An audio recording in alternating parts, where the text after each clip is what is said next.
Welcome back to For the Love of Humanity, Season 3, Episode 12. This episode is about progression, about practice, about making our way through the expansion and evolution that we are always all going through, and particularly right now at faster pace, at quickening pace. And so progression is about looking at the progress we've already made, having an idea of where we're coming from, where we've been coming from, to really take a moment and appreciate that this is an expansive journey, that we are making progress. And when we feel like we're not, that's just a case of perception. That's just a case of orientation. It's kind of like being on a path and then sort of turning around and facing backwards. And you can face backwards and say, holy smokes, look at how far we've come. Or you can face backwards and say, I've not made much progress. In either way, the perspective is yours. And you get to choose it and you get to mold it. And you get to have the perspective that you are growing all the time. You get to have that. It's just the way it is. You get to have that perspective if that's what you choose. So, looking at progress, I want to say some of the things that I notice are that when I don't focus on what I don't want, so when I focus on what I want more frequently than focusing on what I don't want, then I seem to get more solutions, more intuitive hits, more guidance, more synchronicity within that direction.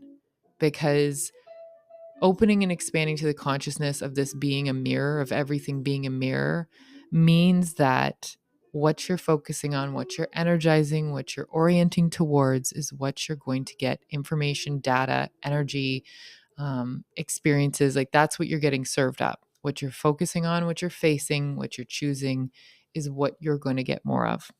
So I don't focus on what I don't want to focus on unless it comes up a number of times and I get the intuitive hit that it's time to focus on this thing. And then I look at it, I accept it, I look at it, and I work with it. This progression, this practice is the everyday alchemy that we're learning. We're in a different era now. If you've noticed, everybody seems to be talking about personal development. And I say everybody liberally, whatever. In my understanding of the current Western cultural context in which I live in, it seems as though it's almost inescapable. You can't necessarily ignore the internal work. You can't necessarily ignore the internal world that is grabbing all of our attention, whether it's through sickness and illness, whether it's through wanting new experiences and new adventures, whether it's, having something in your life fall apart and it doesn't feel like there's any reason for it. And you must go in and start to investigate and find out what's going on and how you're going to recalibrate and live in this new experience. So change is a constant. Change is coming even faster and faster. It is quickening and we're keeping up with it. And here's the thing. We have progression at different levels in different areas. And so something for you might feel pretty obvious. Even as I mentioned in these podcast examples, it might be very obvious or very common sense, some of the things that I mentioned, but for somebody else, they might be like, spot on. Yeah, that's exactly what I am experiencing with that. And I want to say that regardless of the example, our stuff is our stuff. Our triggers and our frustrations and our sensitivities and our bullish ways, our belief systems, those are ours. So I'm not really here to offer you these examples so that you can see the exact example playing out in your life and decipher whether you've surpassed it or not. It's more about recognizing what it feels like for you to be going through a contraction or a disbelief, because I think at this point, many of us, if not all of us, can say we still go through those. So if we can figure out the archetypal formula for us, what it feels like when we sail ourselves through those experiences in elegance, in ease, in flow, and then also what it feels like when it's sloppy and messy and hard and we're just sitting in our own filth and we're just like, let me rot. Either way, when we can feel still at home in our body and still on some level recognize that we're here for an experience, when we can hold that foundation, it's much easier to be resilient through that practice, through that progression. And so while your experiences might not directly relate, there's still going to be things in your life that, don't come so easily, that don't feel so easy, that feel like, oh, this is a big one. This, I'm being thrown for a wrench here. This definitely feels like a test. And so that's what I'm hoping to offer is archetypal information or ways of helping you get to know your own intuitive version of alchemy, your own everyday alchemy, the way that you get to alchemize. And that's built upon a strong foundation of a few core knowings and a few core understandings. It's actually quite easy, right? It's simple. Know what you want, practice having it, plant seeds, and support those seeds as they grow. We see that, but reverse engineering it to create change in our lives for something that habitually is showing up that we don't enjoy or we don't like, or a feeling state that seems to be a permanent feeling state or a semi-permanent feeling state within us, we have to reverse engineer that, because looking at our context, our reality, is like looking at the past in one aspect. Our present is our past that's already bloomed and unfolded. Our current reality is the fruits of the seeds we sowed previously. So if there's something in our reality, it's not always like, oh my gosh, this thing just showed up. Like, yes, there are instances, but if something's in our reality, it's likely because we've planted it and allowed it to grow. Whether we've allowed it to grow or nurtured it in an unconscious or subconscious way, that's for us to look at. So that's where it becomes a little bit more difficult, because it's a little hazier. And our crap is our crap. Our triggers are our triggers. Our stuff is our stuff. So, for example, when looking at control and wanting to have control, we can do interesting things to try and gain control. And the reality is we're not always going to have control, but that doesn't mean there aren't, like, we don't lose total control. There still will be things that we can maneuver or massage. So our perspectives, our reactions, those can be maneuverable and massageable, so that gives us a sense we can control how we react in some instances. I mean, sometimes when we're heavily triggered, it certainly feels like we can't control how we react. But picture yourself in your most resourced state, your most expanded state, when you're just having that great day and everything's going right for you. And when you ask yourself, like, what's my life philosophy on whether life is working for me or not, or whether my world is serving me or not, or taking care of me or not, or whether I believe in good things or not, you're going to get answers that affirm that, because that's how you're feeling, right? But it's difficult to bring those answers into the days that you're not feeling that way. And that's the practice for me anyway. That's the practice for me. And if it feels like I'm forcing it, then I've already tipped over into not a flowing state. So I'm always trying to marry the two states, like masculine and feminine, active and flowing, active and passive, like making sure that even if I'm going through something that feels really frustrating, there's a part of me that still can be not gripped to the frustration. The frustration is not going to take up my totality. It's not going to be my total reality. The frustration is not going to eclipse everything I'm experiencing. And so this idea of control, and the example that I'd like to share is like, when my husband is not feeling in his most resource state, he likes uniformity, he likes control, he likes obedience to a degree. But when I ask him in his expanded state, not his stress state, not his triggered state, how do you think people should learn? How do you think with parenting, what do we do here? He's very much open to creative exploration and intuitive leading, and it's not that big of a deal, and everything's all right and things are light. But I do notice that in certain instances, when he gets triggered, he goes back to those ways. And so my insight to offer would be, remember that even when you're in your contracted state, there is a more expanded version of you. There is a more expanded state that doesn't always get so grippy and so tight to these things and can see clearly beyond them.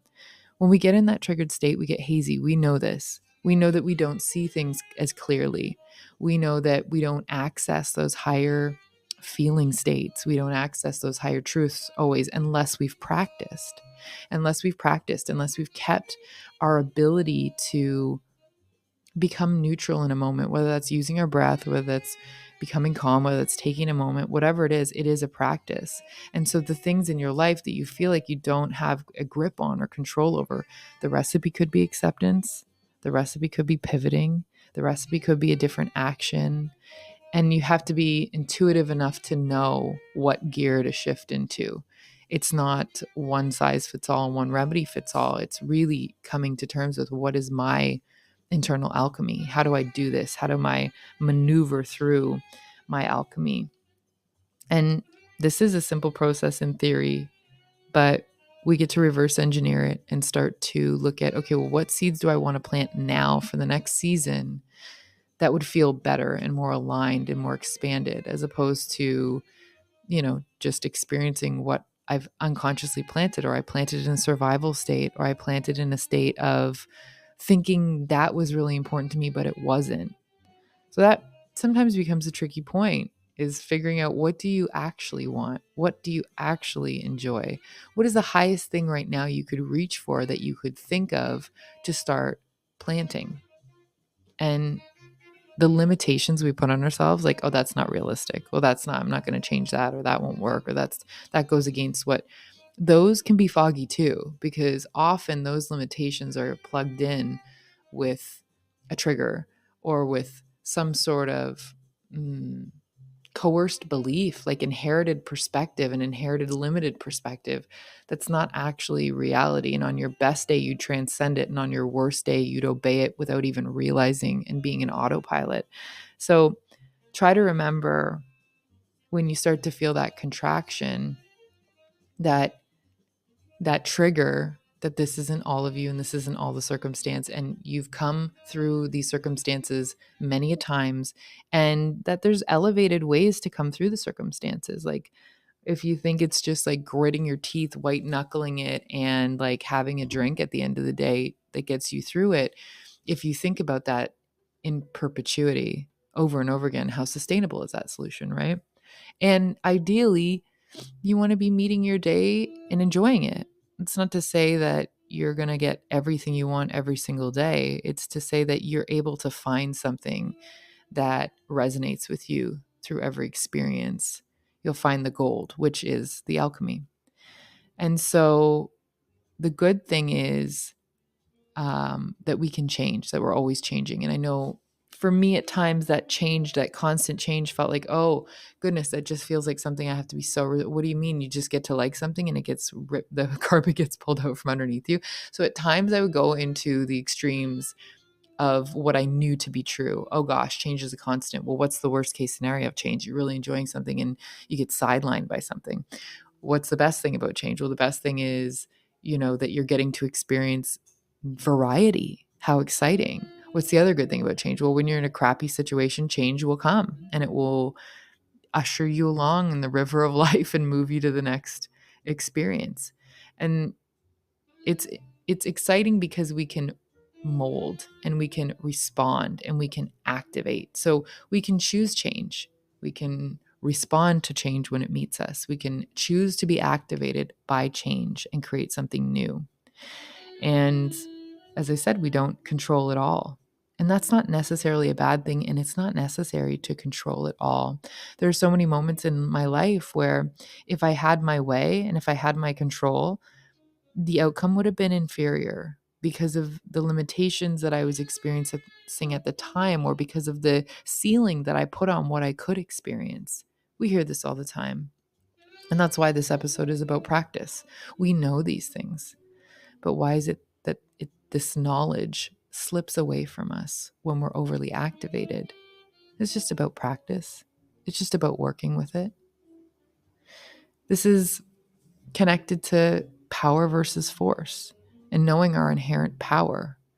We're coming out of a time where forcing things and obedience and white knuckling it and just grinding things, is not necessarily the most efficient way to get things done all the time. It's just not. And we're realizing that we have a power internally. We have our own internal power, our own internal energy that we can use. And I really lived for a long time in a state of force where I would force things to happen, or I would set up circumstances to be able to use my force to create things. And I'm not necessarily talking about brute force, but I'm talking about wanting to control or wanting to get something done, forcing my body to go beyond what would have felt good and what was enjoyable. And again, not going into the extremes and arguments over like, well, sometimes you have to. Yeah, absolutely. But what I'm talking about is a certain level of balance and harmony to continue enjoying life, because a life of force is not a very enjoyable life. And so I had to really come to terms with what was force and what was power. What did it feel like to exercise my power, my pure power? I've had 2 children, and I understood that the ability for my body to hold another life inside of it feels like power to me.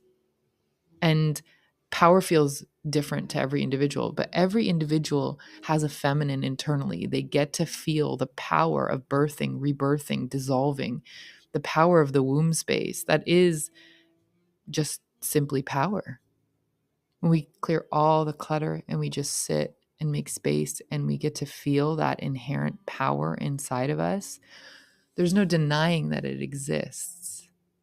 So how can we work with that power more sustainably, more efficiently, and more enjoyably? I wrote a book, Power versus Force, David R. Hawkins, phenomenal book. Enjoyed it so much, and it really hit this home for me. This is a few years ago, so I'm not going to get into any details on the book, but check it out if you're interested. And I remember, my mom saying, if you do what you always do, you get what you always got. And that's so interesting because we're at a time where we want different. We don't want what we always got. We're ready to release and let go of the things that no longer work. And that's the same when you come to that in your own life, realizing that, oh, okay, well, what I had was great. I'm not going to knock it. I'm not going to drag it, but or some parts of it, I absolutely did not enjoy, and I don't want to experience that again. And we get a chance to decide what we're going to partner with next, what we're going to create next. And we choose different to get different. We plant different seeds. We support ourselves in different ways. There's greater expansion when we come into that understanding that we get to create and that we get to plant seeds and we get to design. And we get to do this with the greatest wisdom. It's not like we suddenly get into lobotomy and everything we've ever experienced and learned just goes out the window. We don't have the wisdom from that. We get to continue with this wisdom and this greater consciousness. This happens at times when we get to reduce our focus on survival, and we get to reduce our focus on fear, and we get to feel into that greater resilience. This is that creator mode of feeling that we can take stock of what we've already experienced and been through and know that we are going to be resilient to our future as well. And that's a perspective. It's a perspective you get to choose to buy into. You get to choose to invest in that belief system if that's what feels the most expanded for you. If that's like, yeah, that's the life I want to live. I want to feel and know that I'm resilient. I want to feel and know that I can handle whatever comes my way. And if I don't quite feel that right now, but it clicks somewhere in me, feels like I know this is the way I want, then just invest in that. Focus on that. Focus on all of your experiences that are coming through. Get to come through that arena for practice. It's kind of like a chess game. And so I have this little chess game analogy, and I'm sure it's been explained over the internet in other places, but this is just when I was sitting and contemplating progression and what this feels like and what it's felt like for me to come to creator awareness, because it sounds, to some people, creator awareness might sound like, yeah, right. Like I don't control enough in my life for me to feel like the creator. Or for some people, it's like, yeah, I've already been living this way. Definitely. Absolutely. It deepens though. Creator awareness deepens like any other practice. And we can create even in the moments that we are most triggered. and we can create with more of our elegance and more of our divinity and more of our fully resourced wholeness in those moments as well. And so at points in our life, before we're even aware of this perspective, we can feel like a pawn, right? We have specific moves.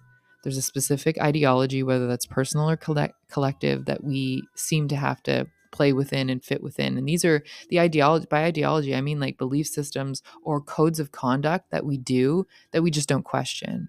We just do it because that's the way. And the way is the way that you were shown until the way is the way that you create. And so, in this pawn perspective, this is your beliefs, this is your reality, this is your perspective, this is your perceived choice. You think this is the choice that you have. And you play this game, and it might be fun, and you actually aren't even thinking about your life in terms of how it's created or the cause and effect of what's going on. And you're just going about your life, and you're responding and you're reacting, and a certain amount of your innate goodness is acting in accordance with what's best for you. But then you have this other set of aspects of yourself that you're acting from that are maybe creating more chaos or more challenges or more things for you to learn and grow from. When you get to this perspective, you don't necessarily look at it like, okay, so 50% of the time I deal with good shit and 50% of the time I deal with bad shit. And that's a way of looking at it. That's a way of knowing the world. Absolutely. I'm not invalidating or discrediting that. But then comes a moment where you're like, oh, but wait, there's opportunity in everything. So do I really look at it as good shit and bad shit anymore? Can I really call the bad shit when I realize there's opportunity in everything? Am I not, by calling it bad shit, self-selecting out of finding the opportunity in it? Maybe you don't take your words that seriously, but is there a part of me that is intending to not find the good shit in the bad shit because I've decided it's bad shit? So this is sort of the belief systems that we can get stuck in. Like, I have to do this. I have to have a family. I have to go here. I have to live in this city. I have to do this thing. I have to follow this career path. I have to go to this school. I have to do this schooling. I have to get these type of marks. I have to show up. I have to take this way to work. Like, these are the sort of programs that we find, and that's like the pawn moves. You can only go certain ways. Certain pawns can only do certain things. That's when we're fully engrossed in the game at that level, and we see our perspective is so intertwined with the pawn that we don't know there's something outside of the pawn. We're just living in the pawn. Our eyes and our face is within the pawn, and we're experiencing through the pawn, and we're not aware of anything beyond the pawn. And then perhaps something happens where you have something take you out of that mindset for a moment, whether it's something so horrendous, whether it's something so traumatizing, whether it's something so horrific, whether it's something so chaotic, whether it's something so shocking and surprising. Something snaps you from that awareness, from that pawn awareness, and you detach from it. And you start to say, I don't want to do that. I want to opt out of that. A lot of people get that when they get disillusioned with perhaps the government, or, I mean, this happened to me. I think I always was a little bit living outside of it anyway, because conformity was a difficult thing for me always. And I think for many of us it is when we're little anyways. We just, how quickly and how easily do we get swept up in the chess game fast, and like, oh, okay, this is the game, I'm going to learn this fast, like for my own safety, because this seems to be the game, I'm going to learn this fast, and I get swept up in the game, and then I just don't ever question the game. But I've always sort of had that. And even in my undergrad, taking political ideology and critical theory, it really pressed into that, what the F, which is, again, still part of the game, to be hating the game, left versus right, whatever. It's still the game of duality, right? That's chess analogy, black and white board, it's still the game of duality. And once you detach from that, because you realize, well, I'm not taking either choice, I'm actually not even interested in the opposition, or you get like spit out of the game because something happens and you're like, I'm not even in this thing right now. What's going on? What do I even make of life now that I'm not plugged into this little system that seems to have, self-selected moves or autopiloted moves or prescribed moves? And you detach, and then you start to perceive choice. You start to perceive the choice to even take part in the game, to even play the game.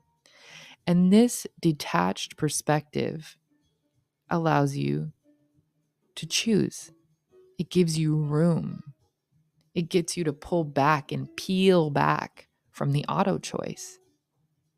It allows you to go, oh, wait, I thought we were opted into this. This again with political ideology, sometimes people come to this and like, I never voted for, I wouldn't vote for that. Why am I playing by these rules that I never would have agreed to? And so we detach enough to feel outside of it. We choose to then invest in the ways that we want to choose. Like, I will say though, the detachment part is, I talked about it quite quick, but sometimes that can feel like a lingering, loose free fall for a long time until we can gain the feeling of solidity internally, because the foundation was the board. And now you've got to create your own internal foundation, regardless of what landscape or hellscape or heavenscape or whatever you decide to see this as. And so you come outside the game, you decide when you choose to come back in the game or how you choose. Your choice is by opting in or out, by knowing that you can leave and come back at any time, by choosing a different game entirely, by deciding on a secret menu that you can choose off the secret menu. And hint, the secret menu isn't just for some people. The secret menu is when you get creative and decide you want what you want and you're going to have what you're going to have, and you're led to the ways in which that will come true for you, or whether how you can materialize that. Whether in the beginning you materialize that in just a small way, like an image of the thing you want just shows up randomly and you're like, oh, that's so cool. Or the car you really like, you see like 10 of them in a week, or whatever it is. Or you actually just get the car, you go out and get the car, whatever that is. You start to choose off the secret menu, or you start to decide you're creating. And this is like the little ways in which we come to our creatorship. This is the baby steps we take into creating. And we choose to create by like opting in or opting out. So at first it's duality. It's like left or right, blue or red. These are my choices. And I think I don't even question the choice of playing the game or being in the game. And then you get to question, well, am I going to play the game or not? And sometimes that looks like I'm going off grid and I'm not even going to be a part of it. Sometimes that's I'll play the game in these terms, in these ways, in these maneuvers, and this is how I'll get in and around the game. And then it's I'll leave and come back. I'll play the game 6 months out of the year, and for the other, I'm out of here. I'm traveling, whatever that looks like. You get to choose. And that's you starting to create more and more choice and roominess. And you might want to just come back to the game. You might be like, you know what? I know a way to leverage all of my skills, abilities, choices. I'm not going to lose my choice, my power of choice. I'm not going to lose my center. I'm not going to lose my discernment. So I'm going to go back into the game and I'm going to play it like this. And fantastic. The point is you have the choice. And from that perspective, you've already expanded out a level. You've already expanded into another level of playing because you understand that you're there by choice. It's kind of like life in general. And you get to decide how you relate to this game, how this game feels to you by how you decide you're playing with it, how you feel the mirror reflects back to you. You make the rules. I mean, then you get to greater levels of design and play and create to the level of what you believe you can. That's really, you get to a point where it's like, well, how much can I create my own game entirely? And examples could be everything from like entrepreneurship to deciding to live in tandem of various games at the same time. And that level of creatorship gets deeper and deeper and more practiced and more practiced. And then it can be like, well, shoot, I'm going to create every single inch of my area around me, either energetically, materially, both, hopefully, because I believe in creating with harmony and balance and unity with energy and material reality. Because that's the way it is. And the more you expand, you realize that's the way it is. And you get a whole new set of tools, and you realize the elegant intelligence of the tools you're already given, of the palette you're already working with. And so this is like the artist life, the creator life. And you get to see your life as a practice. And life is always handing you things to enjoy, to accept or rest with, to practice with. You get to relax, accept, create, choose, pivot, move, be in the motion of it all. And that's where you just keep growing and expanding and learning. And again, everything is considered an opportunity. We've moved beyond the duality. We thought it was just what I like and what I don't like. And sometimes I have to get over the fact that what I don't like is here. But then there's a blooming into more perspectives of, wait, there's the thing that I don't like or I don't want. Then there's the thing that I want that I don't have. Is there a third possibility right now in this moment? Is there something different? Is there something else? Is there another way I could? And it's perception. When you bring that perception of show me what I can't see, show me the other option, show me the third option, show me the third force, the creative force right now, because what I'm seeing is two realities and I know there are multiple.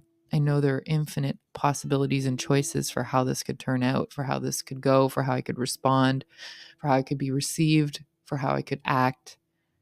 And in that moment, you're open to the third force, and surprise, the third force opens up to multiple. It's like becoming creative. It's the impregnation that leads to a revelation of multiplicity, which is incredible. It's incredible. And that's where life becomes like a living art. Yes, there's science involved, but the art of creating your life every day, the art of creating a response every day. It's like intentionally creating and intentionally allowing. And it's different than autopilot in the sense that, sure, there are things that you can just do because you know are good for you, and you can just walk right in without giving lots of thought, but your presence is always there. You're always aware of what you're doing, and you have the awareness that you can choose to expand the limitations in that moment. You choose to choose differently in that moment. You choose to opt in or out. You choose a different way of doing it. Then the way becomes part of the multiplicity. It's not this or that. It's which way am I going to go around and between and up and down this or that. A bandwidth of possibility opens up. And this is the practice. This is the progression. How skilled can we get at maneuvering through life this way? How much can we perspectivize our own joy in every moment?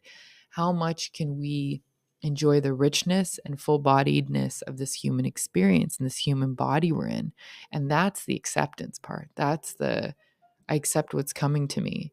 Once you open up to that perspective, and I will say, like, there is a difference. It's like when I didn't hold that perspective, it did feel different. It absolutely did. So I'm not going to lie, like, and claim that it feels like a creator perspective when I'm accepting what's going on, but I'm not aware of my choice as a creator. There's a whole That's what unlocks the other levels, is knowing that you're a creator, knowing that you have all these tools and things at your disposal. You have a personality that you get to outwardly face in life, and that gets to interact with other personalities, and you get to enjoy the experience, and you get to play with one another, or you get to meet and mingle and have funny conversation and, you know, tickle each other's intellectual and the fuck. I mean, that's how it came into my brain. So that's how I said it. So this level of playing with life gets really enjoyable because it's the resilience of like, well, whatever comes up, I can handle it, and I can handle it in whatever way I decide to handle it. And knowing you have that choice feels very empowering. It's recognizing your power to be in this world, knowing you're not totally all of you is not in this world. Like you're not just bound by what you can see and what you already know.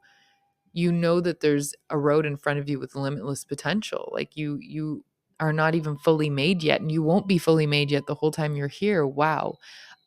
I get to just keep experiencing. Like once you enjoy life and you trust what life is serving up for you, you trust you're being served up something for your highest good, and you hold the perspective, your reality conforms to that. Your reality fits the energy and the mold of that, because that's what you're looking for and that's what you're focusing on. So we can get into the metaphysics of how the observer effect changes the reality of the experience that it is observing, that we're literally creating our experience on a metaphysical level.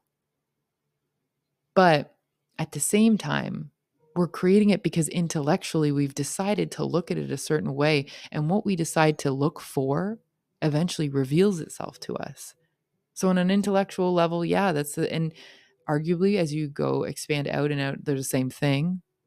And then spiritually, you get to make the meaning you want to make out of things. You get to choose how you bring into the material realm. You get to choose the meaning you attribute. You get to intend, and your intention wraps and weaves with and creates with the thing you're creating. That's the secret sauce. That's the energy. When you're making pottery, you're infusing your creativity and your energy with the thing you're creating. So your intention gets to mold and shape. That's the support. That's what takes the seeds and has them turn into something beautiful and unique. It's the unique essence that you get to bring to it. So for me, that's the beauty of the creator life. That's coming to that perspective means that I feel much more expansive and free. And if I remember that in the moment, that something is happening that's causing frustration or that would trigger frustration, I get to have that expansive perspective and go, okay, cool. This thing is coming up. I now have the choice. Instead of just reacting, I have the choice to look at this, and this is a moment for alchemy. Are we ready for it? Yes. Okay. So, what do I want to make of this? Do I want to look at why I habitually respond in this one way to this? Do I want to look at why I'm placing limits in this moment because I'm feeling a little bit frayed and I feel like I want control over something?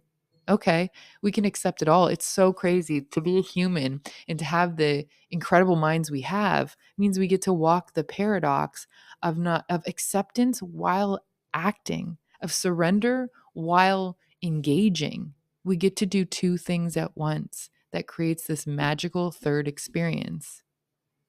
We don't just accept and like, oh, I'm laying down now and nothing, or I'm going to just be like bowled over, eaten alive. The waves are going to take me out. Like you can have that experience too if you want. But you can also have the experience of accepting and enjoying and being like, reveal to me what this is about. Like reveal to me what the greater, help me float up and rise up a level. So I'm looking down on this situation. I get to see all the factors and all the points.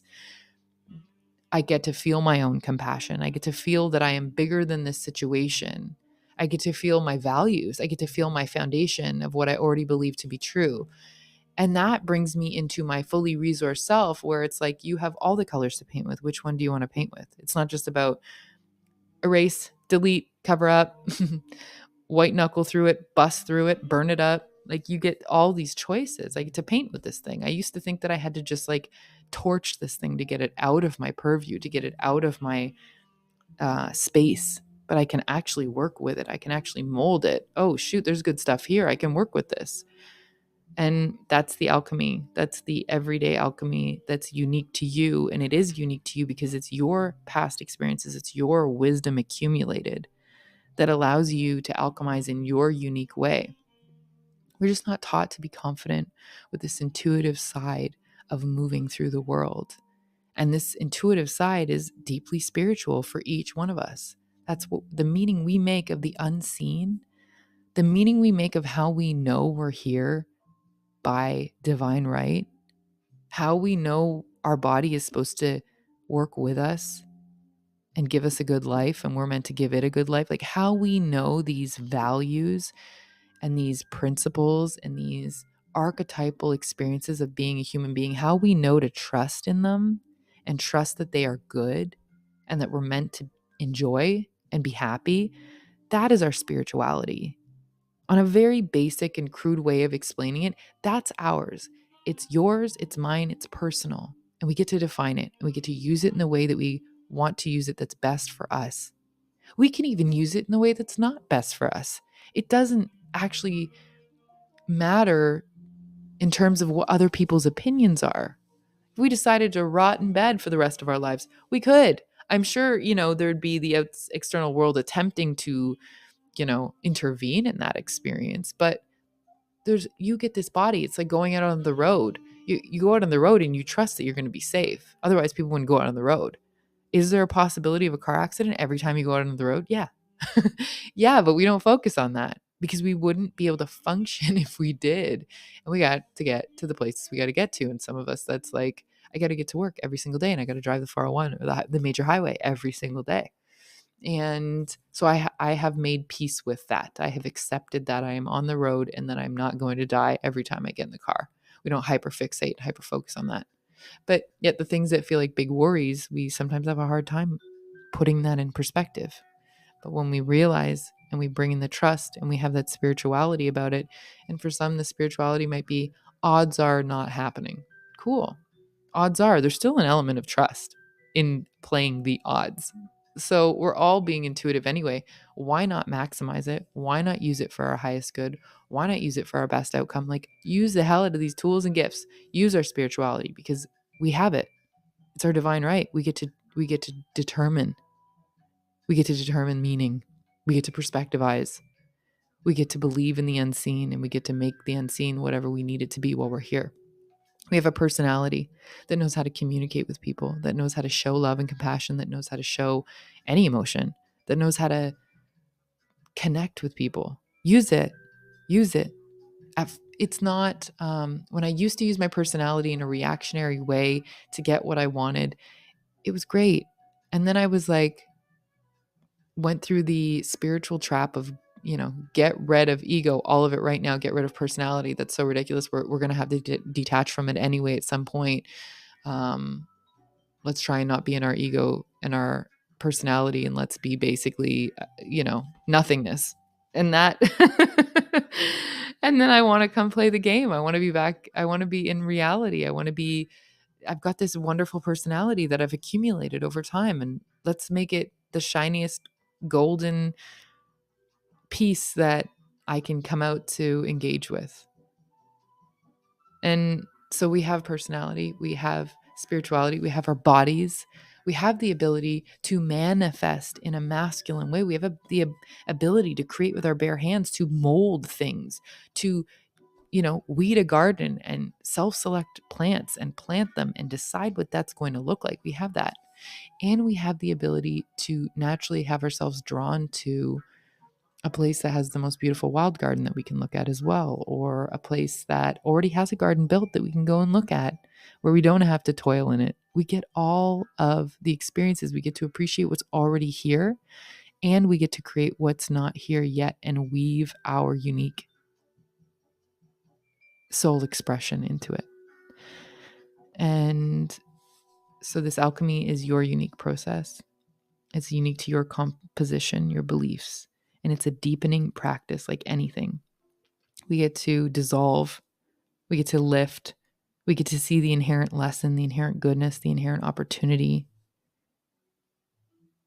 We get to take something in, an experience that might feel messed up or fucked up or shitty or painful, and we get to process it through our system, and we get to find something golden out of it, like the death of a loved one. Like, what a lesson in alchemy. What are we going to keep from them? Are we going to keep the torment and torture and pain and suffering that they're gone? Or are we going to honor them in a way that we keep some gold nugget of who they were with us that feels so good when we think of it? And I get it, in the initial moments of grief, for sure. The alchemy doesn't happen like, we're in the pain, we're in the torture, because in that moment, we're coming to terms with all the expectations we had of a life with that person. And we're having to grieve the future that we didn't get to have. And that's big. That's big. We're bumping up against a lot of stuff there. But at some point, when we choose to release something, how are we going to choose to release it? With a slammed door or with reflection on what a great experience? We get to collect our past and create wisdom from it. We get to create the wisdom and collect it from the experiences. We get to have that. So, what kind of wisdom are you going to collect and carry around with you? Hopefully, stuff that's non toxic, that doesn't feel like it's like slowly poisoning you.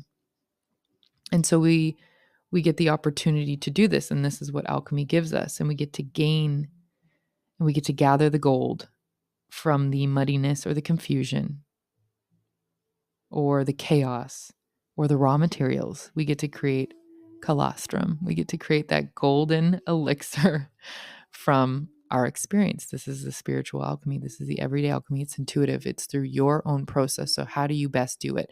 And knowing that you have the ability to do this is like knowing you're not a pawn. It's like knowing you're a creator, knowing you're a magician. You get to know this. That's like knowing's half the battle. Now you know this. Now you've got to figure out what's your specific way of moving through it, of creating it. What's your laboratory like? Does your laboratory involve walking at a fast pace to heat up that engine inside? Is your laboratory getting still and going to be in water? Is your laboratory both of those things at different times for different reasons? Absolutely. You get to choose. But I will say this way, this metabolism, this resilience, you get to also choose to up the ante, to up the challenge. You get to choose to induce certain situations if you want. This is where it becomes more active. You get to take raw materials and you get to go to things that were maybe previously difficult, like exposure therapy, and you get to reflect on how far you've come. You get to choose to see anything as part of your practice. Anything, a stubbed toe, a car accident, someone literally out of the blue giving you the finger on the highway because maybe you were driving a little slow for their liking. Whatever it is, you get to choose like, oh, cool, that happened. And how long do I think about it for? Perhaps you were someone in the past that would engage in road rage back. Perhaps you were someone in the past who would feel like, oh, fuck, that felt gross. And then all day you kind of feel a little bit gross for it or whatever. However, maybe you've never had road rage have any impact on you. Fantastic. Whatever your thing is, what I'm talking about is whatever your thing is that gets you hot under the collar, gets you feeling a little musty, dusty, and crusty. Like that's the stuff that you get to practice alchemizing and start with the small stuff. Because the small stuff really is the stuff that makes up our day or every day. And if we get into the habit of practicing all day to be an alchemist with all the situations without holding ourselves for ransom, whether we're doing it perfect or not, that's key. That's key. When we can do that every day, all day, our life starts to become this work of art where we're creating colors from everything that's happening. And we eventually get to paint with those colors and we get to create with those colors. The way is love. When I say like, don't hold it against yourself, when I entered into personal development and spirituality in a feverish way, I brought perfectionism with me and it was not an enjoyable experience in the beginning. And I felt like other times in my life, I was not getting it right. I wasn't figuring it out. It was hard. I didn't understand it. When was I going to understand it? The when is it going to be easier? When am I going to know? When am I going to, something's outside of me that I've got to ask. Like it wasn't fully integrated. I wasn't fully understanding that I am the question and the answer. And it comes through me, like it channels through me. Internal first, energy first, right? The way is love, because we need to give ourselves love and patience to be able to open this and access this perspective up. Remember I talked earlier about that fully resourced self that feels like everything's going their way and they choose from that place, and the choices from that place just feel so aligned and they feel so good and the fruits they bear are fantastic. When we can get to neutral and we can see clearly, when we can accept and love and still love our experience and still know that in the back of our head it's not life or death, when like a toddler that, might have to go to bed at a certain time or might have to give back a toy or a thing, and it feels like the end of the world, my God. And then they move through the feelings, and here we are like shushing them. And it's like, just let them move through the feelings, let them do their alchemy process. For right now, their perspective is such that, this is a big deal. This is the biggest deal in their world. This is the biggest thing for them all day, probably. Our perspective widens as we continue to expand and accumulate wisdom. And we start to convince ourselves of the importance of the things and how big they really are, these big ticket items, but they're all still just props in life. They're all still just props in the game of life. And so when we can reduce the importance of that, when we can reduce the feverishness, when we can bring in some humor and some lightheartedness, when we can bring in some love and compassion for ourselves, like rest and recovery, resilience, those things are built with self-acceptance. We can take risks easier. We can expand our metabolism. We can choose exposure therapy because we are feeling more solid. It's easier to embody risk with a healthy dose of lightness and reduced importance and humor, and knowing that it's okay to play and make mistakes in quotation, because really at a certain level you view mistakes as just data collection. I wanted to know the edges of this thing. It's okay to feel your way through things. It's okay to wing it, because then you get to feel your wings. To feel intuition, to feel the edges. Perfection is overrated, and it's also misunderstood, and it can be counterintuitive.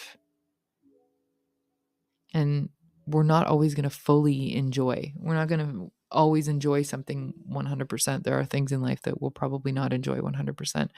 But there is a way to get something from it.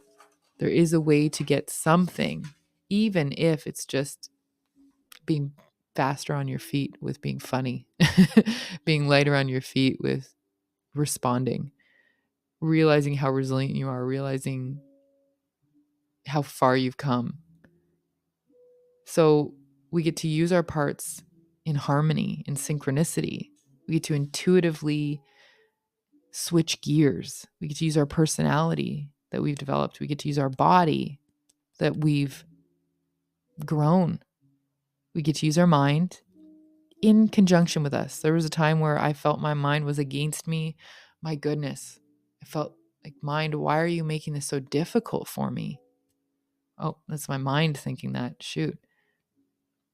At some points, I thought I need more energy. I need to feel more energy. I need to feel more alive in my energy. My energy needs to feel more fresh, more vibrant, more alive. I used to feel a certain way. How come I don't feel that way? What's the energy running through me isn't inspiring. It's more like putting me to bed. It's more like having me sit still. It's more like, and fighting against my energy rather than like, what do I need from this? What's this here for? Why is it here? Just trust. I can trust. What if nothing was considered wrong, bad, or a problem? And I was just focusing on, okay, what is this bringing to me? What is this bringing to me? You have to have trust in life to bring you the things it's meant to bring you. And then you can lean into that experience. I started understanding my masculine and feminine and when it was time to work or lean into one more than the other, or how to have them self-supporting one another. Right? The womb space to allow revelation, to allow epiphany, to allow creative inspiration to come, to allow the third force to show what's the other option here? What can we birth that's new? What can we rebirth in this situation? What can we bring in that doesn't appear to be here right now? What can we birth? What can we dissolve? What can we burn up? What can we bring to a gentle conclusion? What can we use? Everything, the feminine, the womb, if everything is usable material, how can we use it? Even if it means decomposing some of it to create fertilizer. How can we take the raw materials? How can we take the food and produce nutrients through a placenta Like that's the feminine. And using the masculine. When is it time to act, pivot, be out in the world, use my personality, go out there, use a section of myself to like, how do I know what section to even use and what section is best that can create, that can be out there and make and label and use my language and use the things that are parts of the whole, sections that are action oriented. We can use our intuition and we can interplay with paradox. When we think that we are caught in an either or paradox, that is not the truth, that is just not the truth of the overall experience. And it may feel like that because we've sunk back into a more confined perspective of reality. Expanded reality is everything. It's the all. It's all within it. You just have to remember this. You just have to remember that you have multiplicity at your fingertips. You're not stuck with one or two, good or bad, this or that. That's just not the reality. And when you find yourself thinking that, you get to remember that reality is bigger than that, and things are always changing, and things are actually in flow. And if I feel stuck, there always is flow. So I just need to energetically feel flow. I just need to find that place in that state. And I know how I do that best. For me, it's in the shower. Whenever I'm feeling like ultimately stuck, water, shower, flow, get in the water. The water feels, put my hands in the water, run my hands under a tap. It feels so good. Move my body in a flowy way. And duality, once we recognize and we see the duality for what it is, it's almost like we're popped up and out into that place of seeing more options anyway. So it's just about calmly recognizing, oh, here's duality. Here's me thinking there's only two options. Once recognized and remembered, there's a beyond duality. This is the creation of the creator that sees, perceives, rebirths, adopts, options, alternatives, alternates, possibilities. This is the creative perspective and the practice. This is what we're practicing. And again, some of this might come so natural to you. Some of it might come so easy. Some of it is obvious and conscious. But ask yourself, is there places where I don't actually practice this? I don't have it like that. It doesn't feel so easy in XYZ. It doesn't feel so easy when this happens to me. It doesn't feel so easy in relationships because I always seem to bump up against this specific experience. It's time to get to practice being bigger than that, transcending that, alchemizing that, creating the magic in your life, creating the art of your life, and enjoying your life. It's time to court the universe and have it delight you and trust that your world has you. Trust that you have you. I'll get into courting the universe more in the next episode because this is a practice that I love. I go on a date with the universe, and the universe does not disappoint. If I'm in a specific energy, and it's not all the time, again, we can't control all of it, but when I'm in that vibey state and I just know it's right, oh gosh, okay. And then I choose my focus point, which is, what are you going to surprise me with today? What are you going to delight me with today? And I get caught up in the doing of the day and I forget that that's the focus I'm meaning to hold. But sometimes, like when I'm out of my regular environment, like on a trip or do a day trip or go into the city or go into a different place, or and I allow the intuition to lead, oh my God, an idea comes and another idea comes, and it's just like following the breadcrumbs in a delightful, effervescent way. And if it's like, the more it happens, the more it happens. And I get so excited and it's like, oh my God, what a day. And everything just feels good and everything just feels right. And it feels like, yes, I'm a mystical woman. I want to live that way every day, all day. I've had to come to terms with the fact that some days I wake up crusty with an attitude of like, ugh, what is this energy? What is this funk? And it's not as easy. It's not as easy for the universe to court me because I'm not even facing it. I'm like cross-armed and back turned. Anyway, I'll talk about that another day. Thanks for listening. I hope you have a great day.